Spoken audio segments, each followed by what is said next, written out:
नमस्कार जोहार। चले जानते हैं झारखंड की ताजा खबरों को लेकर। उससे पहले अगर आपने अभी तक इस चैनल को सब्सक्राइब नहीं किया तो सब्सक्राइब कर लें, जिससे कि आपको झारखंड की ताजा खबर रोजाना मिलती रहे। सबसे पहली बड़ी खबर, झारखंड विधानसभा चुनाव और 2024 के लोकसभा चुनाव से पहले विश्वकर्मा समाज ने सियासी गलियारों में मजबूत उपस्थिति दर्ज कराने में जुटी है। इसी क्रम में दुमका की LIC कॉलोनी स्थित जोहार भवन में विश्वकर्मा समाज की तरफ से प्रतिभा सम्मान कार्यक्रम का आयोजन किया गया।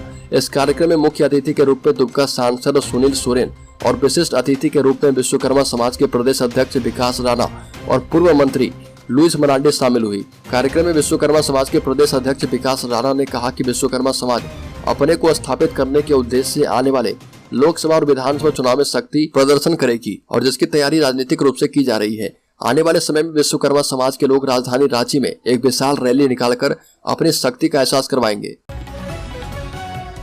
एक और बड़ी खबर की बात करें तो आजसू मिलन समारोह में सुरेश महतो ने हेमंत सरकार पर साधा निशाना, तुष्टीकरण की राजनीति करने का लगाया आरोप। आजसू पार्टी के अध्यक्ष सुरेश कुमार महतो ने लोहरदगा नगर भवन में आयोजित कार्यकर्ता मिलन समारोह में कहा कि तुष्टीकरण की राजनीति से न समाज का और न ही राज्य का भला होगा। अधिकारियों को राज्य सरकार ने अपने दायित्व से भटका दिया है। सरकार ने सरकारी अधिकारी और पुलिस के चरित्र को बदल कर रख दिया है। आज किसी भी सरकारी कार्यालय में बिना चढ़ावा के कोई काम नहीं होता। हर टेबल काम करने के लिए पैसे की मांग करता है। अगर आपके पास पैसे हैं तो आपका काम जल्द से जल्द हो जाएगा, लेकिन अगर पैसे नहीं हैं तो बस दफ्तर के चक्कर लगाते रहिए। इस भ्रष्टाचार के चलते आज गरीब आदमी पीस रहा। पुलिस गुनाहगारों को पकड़ने की बजाय जनता से वसूली कर रही है और इस कुशासन को सुशासन में बदलने के लिए हम सभी को परिवर्तन के लिए साथ आकर काम करना होगा। बड़ीकर डुमरी उपचुनाव में नवाडी एवं चंद्रपुरा में आजसू पड़ी कमजोर। डुमरी में बढ़ गई है झारखंड मुक्ति मोर्चा की पकड़। अब 2024 की तैयारी भी शुरू। डुमरी उपचुनाव में मुख्यमंत्री हेमंत सोरेन ने 3 बड़ी चुनावी सभाएं की थी और एक रोड शो भी किया था। हमेशा अपने संबोधन में एक ही नारा दिया था, इस बार 1 लाख पार। आखिरकार चुनाव परिणाम आया। इंडिया महागठबंधन से झारखंड मुक्ति मोर्चा प्रत्याशी बेबी देवी को 1 लाख से कुछ ज्यादा मत मिले। उपचुनाव में झारखंड मुक्ति मोर्चा को जीत तो मिल गई, लेकिन यह चुनाव अपने पीछे कई तरह के सवाल छोड़ गए। इस बार यशोदा देवी के वोटों में पिछली बार से इजाफा हुआ है। जानकारी के मुताबिक 2019 के विधानसभा चुनाव में झारखंड मुक्ति मोर्चा प्रत्याशी दिवंगत जगन्नाथ महतो को डुमरी विधानसभा के डुमरी प्रखंड में 24,000 वोट मिले थे, जबकि इस बार झारखंड मुक्ति मोर्चा प्रत्याशी बेबी देवी को डुमरी प्रखंड में 42,000 वोट मिले हैं। यानी झारखंड मुक्ति मोर्चा को डुमरी में इस बार बढ़त मिली है। आजसू को डुमरी प्रखंड में ज्यादा लीड बनाने का मौका नहीं दिया गया। डुमरी प्रखंड के उत्तराखंड में झारखंड मुक्ति मोर्चा एवं आजसू के बीच कांटे की टक्कर रही और यहाँ से JMM 1500 लीड लेकर आगे बढ़ा, लेकिन डुमरी प्रखंड के श्री बाजार ने आजसू प्रत्याशी यशोदा देवी को 5700 का लीड दे दिया। बड़ी खबर, JPSC ने 444 पदों पर निकाली वैकेंसी। 2 नवंबर तक कर सकते हैं आवेदन। झारखंड कर्मचारी चयन आयोग ने झारखंड महिला पर्यवेक्षक प्रतियोगिता परीक्षा 2023 के लिए आवेदन मांगा है। कुल 444 पदों के लिए रिक्तियां निकाली गई है, जिसमें अनारक्षित 187, अनुसूचित जनजाति के लिए 101, अनुसूचित जाति के लिए 35, अत्यंत पिछड़ा वर्ग 1 और पिछड़ा वर्ग 2 के लिए 35, आर्थिक रूप से कमजोर वर्ग के लिए 44 पद शामिल किए गए। इसके लिए सामान्य वर्ग के लिए परीक्षा शुल्क 100 रुपए निर्धारित किए गए हैं। वहीं अनुसूचित जाति और अनुसूचित जनजाति के लिए 50 रुपए परीक्षा शुल्क निर्धारित किए गए हैं। परीक्षा फॉर्म ऑनलाइन भरा जाएगा। बड़ी खबर, रांची रेलवे स्टेशन पर इलाज के अभाव में यात्री की मौत। चिकित्सक को 50 मीटर की दूरी तय करने में लगे 1 घंटे। रांची रेलवे स्टेशन पर समय पर इलाज की व्यवस्था नहीं हो पाने के कारण एक यात्री की मौत हो गई और मृतक की पहचान इंद्रदेव सिंह के रूप में हुई है। वो अपनी पत्नी रेखा देवी के साथ राउरकेला जाने के लिए रांची रेलवे स्टेशन के प्लेटफॉर्म नंबर 2 पर LAP ट्रेन का इंतजार कर रहे थे और बताया जाता है कि प्लेटफॉर्म पर खड़े इंद्रदेव सिंह को दोपहर 3:30 बजे अचानक चक्कर आया और वो गिर पड़े। उनकी पत्नी ने सहायता के लिए RPF जवान और अन्य लोगों को आवाज लगाई। RPF जवान दौड़कर वहां पहुंचे। जवानों ने उनके सीने में पंपिंग की, साथ ही तत्काल रेलवे के चिकित्सकों को सूचित किया। RPF के जवान चिकित्सक के आने का इंतजार करने लगे। बड़ी खबर, लोहरदगा लोकसभा सीट में सुदर्शन भगत संकट में है। आने वाले लोकसभा चुनाव में लोहरदगा में राजनीतिक रोमांच परवान पर होगा। इस सीट पर NDA UPA के बीच तीखा संघर्ष होता रहा। पिछले चुनाव में भाजपा किसी तरह हिचकोले खाते हुए सीट निकालती रही है। वर्ष 2014 को जब मोदी लहर उफान पर था, तब भी सुदर्शन भगत ने वर्तमान वित्त मंत्री डॉक्टर रामेश्वर उरांव को 6000 वोट से शिकस्त देकर लोकसभा पहुंच पाए थे। 3 बार सांसद रहे श्री भगत इस सीट को हर बार 10,000 से कम वोट से चुनाव जीते रहे। इस बार भाजपा किसी तरह जोखिम लेने के मूड में नहीं दिखती है। सुदर्शन भगत को शायद इस बार टिकट का दर्शन ना हो। राज्यसभा सांसद समीर उरांव, जिनका प्रोफाइल केंद्रीय नेतृत्व ने उभरते हुए ट्रैवल नेता के रूप में किया है, वह अभी संभावित प्रत्याशी की सूची में है। वर्तमान में समीर उरांव भाजपा के अनुसूचित जाति मोर्चा के राष्ट्रीय अध्यक्ष हैं। भाजपा के पास लोहरदगा में सुदर्शन का मजबूत विकल्प भी है। झारखंड की गिरिडीह पुलिस ने एक ऐसे शातिर अपराधी को गिरफ्तार किया है जो कि सोशल मीडिया के माध्यम से महिलाओं और लड़कियों को अपने प्रेम जाल में फंसाता था और फिर उनका शोषण करता था।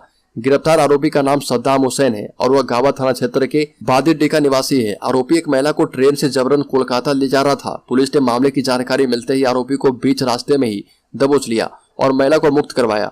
आरोपी से पूछताछ में पुलिस को कई चौंकाने वाली जानकारी मिली है। आरोपी सोशल मीडिया पर नाम बदलकर प्रोफाइल बनाता था और महिलाओं और लड़कियों को फंसाने का काम किया करता था। अब तक आरोपी ने कई महिलाओं और लड़कियों की जिंदगी खराब की है। शादीशुदा और बाल बच्चेदार होने के बावजूद आरोपी ने हाल में एक महिला को अपने जाल में फंसाया था और इसके बाद आरोपी ने महिला को एक होटल में बुलाकर जबरन उसकी मांग में सिंदूर भर दिया।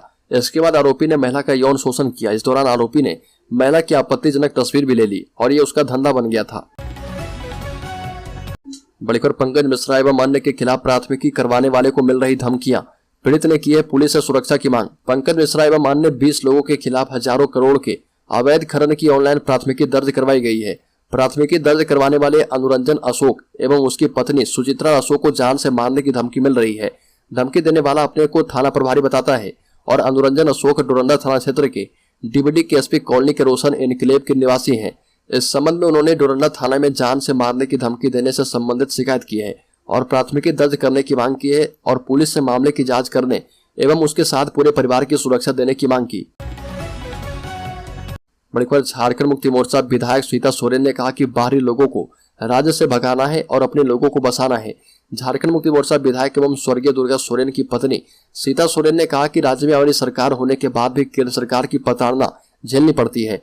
हमारी सरकार का कहना है कि बाहरी लोगों को भगाना है एवं अपने लोगों को बसाना है और इसके लिए हम सबको मिलकर प्रयास करना होगा। विधायक सीता सोरेन स्वर्गीय दुर्गा सोरेन स्मारक समिति द्वारा आयोजित जयंती समारोह में बोल रही थी। नामकू में दुर्गा सोरेन की जयंती के मौके पर प्रतिमा का अनावरण किया गया और इस कार्यक्रम में मंत्री चंपई सोरेन शामिल हुए। बड़ीखर झारखंड प्राथमिक शिक्षक संघ ने प्रोन्नति के लिए डीसी को लिखा पत्र। झारखंड प्राथमिक शिक्षक संघ की हजारीबाग जिला इकाई ने प्राथमिक शिक्षकों की पदोन्नति को लेकर डीसी सह अध्यक्ष जिला शिक्षा स्थापना समिति को पत्र सौंपा है। संघ के अध्यक्ष मोहम्मद अतीक कुज्जमा ने वर्षों से सेवा दे रहे प्राथमिक शिक्षकों की प्रमोशन की गुहार लगाई।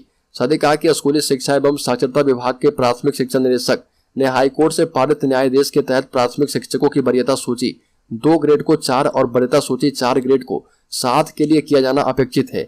साथ ही आरक्षण रोस्टर का अनुमोदन आयुक्त की ओर से किया जाना है और यह सूची 26 अगस्त 2021 के मुताबिक पद उपलब्धता की तिथि से बनाए जाना है। शिक्षकों की वरीयता के लिए विभाग से मार्गदर्शन प्राप्त है।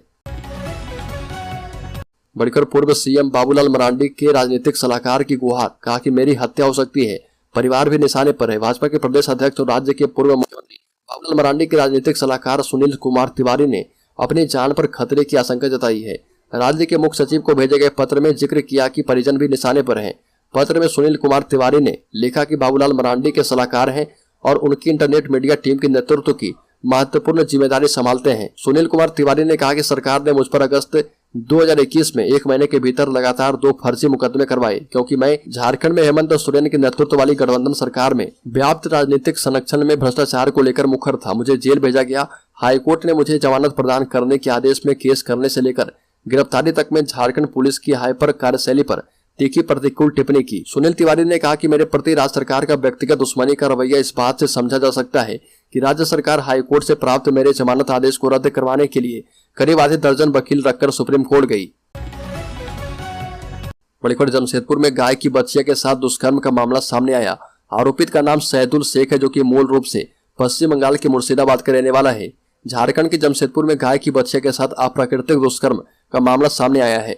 आरोपित का नाम सैदुल शेख है, जो कि मूल रूप से पश्चिम बंगाल के मुर्शिदाबाद का रहने वाला है। हिंदू संगठन के सदस्य ने शाहदुल के बांग्लादेशी होने की आशंका जताई है और इस घटना पर स्थानीय हिंदू और सामाजिक संगठनों ने नाराजगी व्यक्त की है। पुलिस ने केस दर्ज करके मामले की जांच शुरू कर दी है। वहीं एफआईआर दर्ज होते ही सैदुल शेख फरार हो गया है। उसके 2 सहयोगी पुलिस हिरासत में है, जिससे पूछताछ चल रही है। बड़ीखर अर्जुन साव हत्याकांड में जांच पूरी। सीआईडी ने आरोपी पुलिसकर्मी को दी है क्लीन चिट। सीआईडी ने कोडरमा के व्यवसायी अर्जुन साव की हत्या मामले में पुलिस अफसरों और कर्मियों पर दर्ज केस की तफ्तीश पूरी कर ली है। डोमचांच थाने में दर्ज केस की सीआईडी की मानवाधिकार शाखा ने जांच की। इसके बाद तत्कालीन थानेदार समेत 5 पुलिस अफसरों को क्लीन चिट दे दी है। बीते साल तत्कालीन डीजीपी नीरज सिन्हा ने सीआईडी एडीजी प्रशांत सिंह को निर्देश दिया था कि सीआईडी इस मामले में डोमचांच थाने में दर्ज केस को टेक ओवर करे। सीआईडी के इंस्पेक्टर स्तर के अधिकारी के नेतृत्व में जांच टीम गठित की गई थी। इसके बाद जुलाई 2022 में सीआईडी ने जांच शुरू की। कोडरमा के डोमचांच के अंबादाहा जंगल में सपही निवासी कारोबारी अर्जुन साव का शव 13 अप्रैल 2022 को बरामद किया गया था। बड़ी खबर, झारखंड में 2 हफ्ते में 3 गुना बढ़ा डेंगू मरीज। जमशेदपुर बना हॉटस्पॉट। झारखंड में डेंगू का प्रकोप लगातार तेज होता जा रहा। मरीजों की संख्या लगातार बढ़ रही है। आए आंकड़ों के मुताबिक राज्य में डेंगू मरीजों की संख्या 823 हो गई है। स्वास्थ्य विभाग के वेक्टर बॉर्न डिजीज शाखा के आंकड़ों की माने तो 2 हफ्ते में अपने प्रदेश में डेंगू के मरीजों की संख्या 3 गुना बढ़ गई है। राज्य में जिस रफ्तार से मरीज मिल रहे उससे आशंका है कि अगले 2 दिन में इनकी संख्या 1000 के पार हो जाएगी। स्वास्थ्य विभाग की बीबीडी शाखा के आंकड़ों के मुताबिक 28 अगस्त को राज्य में डेंगू मरीजों की संख्या 286 थी, जो कि अब 823 पहुंच गई है। बड़ी खबर, झारखंड कांग्रेस अध्यक्ष राजेश ठाकुर की चेतावनी। कहा कि संगठन का काम नहीं कर पा रहे, दे आवेदन पदमुक्त कर देंगे। कांग्रेस के प्रदेश अध्यक्ष राजेश ठाकुर ने कहा कि हर महीने सभी जिला एवं प्रखंडों में नियमित बैठक आयोजित किया जाए। विधानसभा के प्रभारी अपने प्रभार वाले विधानसभा के प्रखंड का दौरा करें। पंचायत एवं गांव स्तर पर स्थानीय कार्यकर्ताओं के साथ समन्वय करके संगठन को मजबूत बनाएं। अगर जिम्मेदार पार्टी अधिकारी काम नहीं कर पा रहे तो आवेदन दे, पदमुक्त कर देंगे। बड़ी खबर, हेमंत सोरेन सरकार में बोर्ड एवं निगम के पद। झारखंड मुक्ति मोर्चा कांग्रेस में बढ़ जा रहे। राजद के हाथ खाली है। हेमंत सोरेन सरकार में बोर्ड, निगम एवं आयोग के गठन की प्रक्रिया जारी है। अब तक आधा दर्जन से अधिक बोर्ड, निगम एवं आयोग के गठन हो चुके हैं और इसमें गठबंधन में शामिल घटक दल झारखंड मुक्ति मोर्चा एवं कांग्रेस के कार्यकर्ताओं को ही भागीदारी मिली है। झारखंड मुक्ति मोर्चा एवं कांग्रेस के बीच ही बोर्ड, निगम के पदों का बंटवारा हो रहा। राजद का हाथ अब भी खाली है। अब तक सरकार की ओर से गठित किए गए बोर्ड, निगम में किसी भी राजद कार्यकर्ताओं को जगह नहीं दी गई है। बड़ी खबर, लालू यादव झारखंड में राजद की खोई प्रतिष्ठा को फिर से समेटने में जुटे। देवघर से बड़ा संदेश देने की है तैयारी। राजनीति के खेल में बाजी को पलटने में माहिर राजद सुप्रीमो लालू यादव एक बार फिर से राष्ट्रीय राजनीति में धुरी में है। मुंबई में INDI की बैठक के बाद लालू यादव और बिहार के पूर्व मुख्यमंत्री एवं उनकी पत्नी राबड़ी देवी ने अरसे बाद देवघर की धरती पर कदम रखा है। राजद के नेताओं एवं कार्यकर्ताओं ने जिस अंदाज में लालू यादव की अगवानी की है वो आने वाले दिनों में झारखंड की राजनीतिक जमीन पर उठा पटक का सीधा संदेश दे रही है।